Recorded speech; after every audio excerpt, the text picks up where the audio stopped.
Hello guys, कैसे हैं? In the previous class, we have discussed what are modals and their characteristics.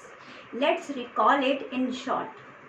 Modals can be used as a helping verb or as an auxiliary verb with the first form of main verb to express such ideas like probability, possibility, uncertainty, ability, etc.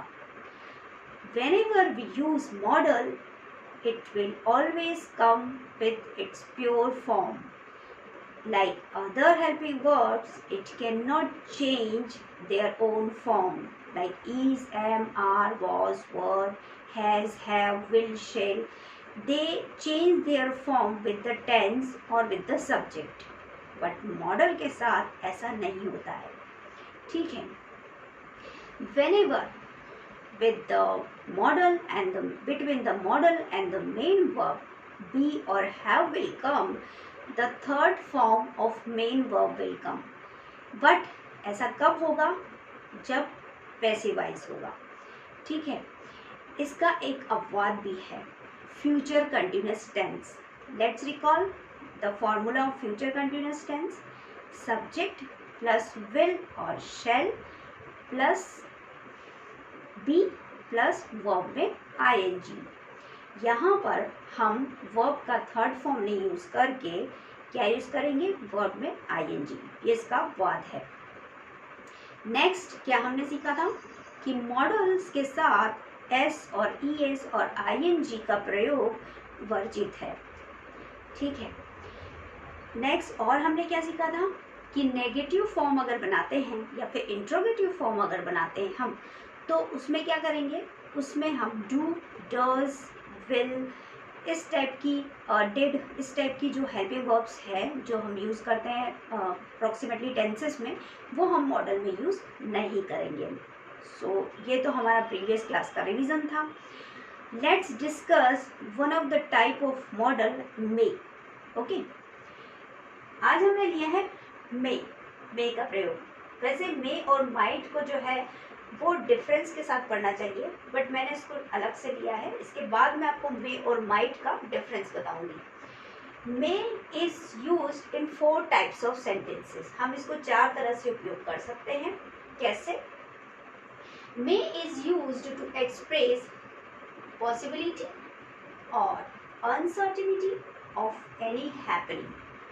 यानी जब आपको ऐसा लगता है कि कोई घटना जो है वो पॉसिबिलिटी में है भी और नहीं भी, उसकी अनसर्टेनिटी है, उसकी अनिश्चितता है, तो आप मे का यूज करेंगे.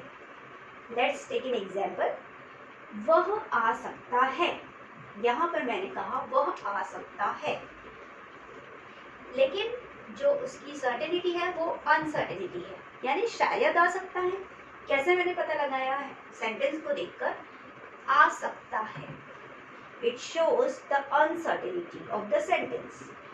तो मैं यहाँ पर यूज करूंगी आफ्टर सब्जेक्ट ही, मे, कम.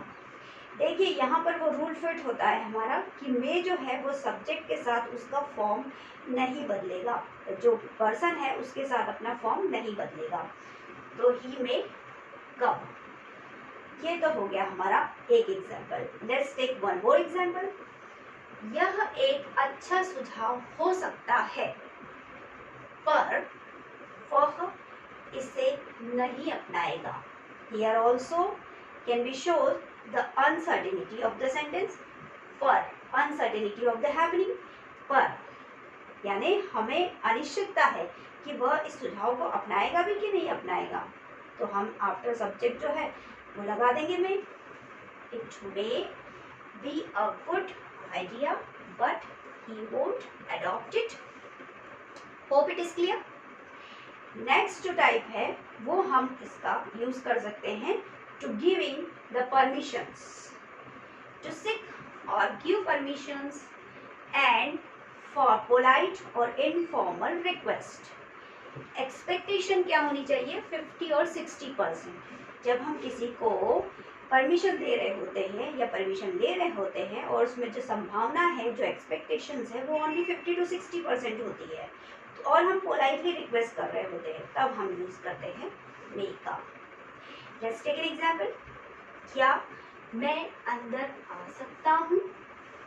मे आई कम इन? ये तो आप हमेशा पूछते हो क्लास में.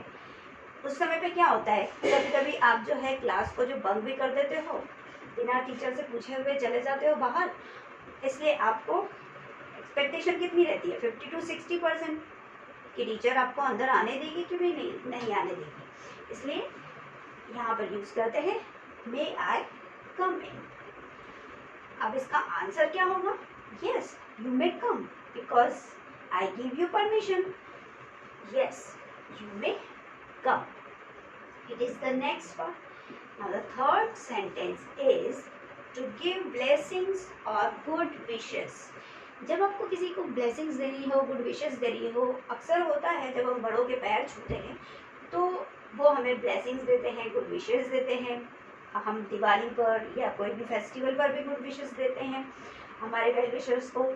तो वो जो डिज़ायर्स हैं, हमारी जो एक्सप्रेशन, इच्छाओं को अभिव्यक्त करना है, वो भी हम मे का यूज करके कर सकते हैं.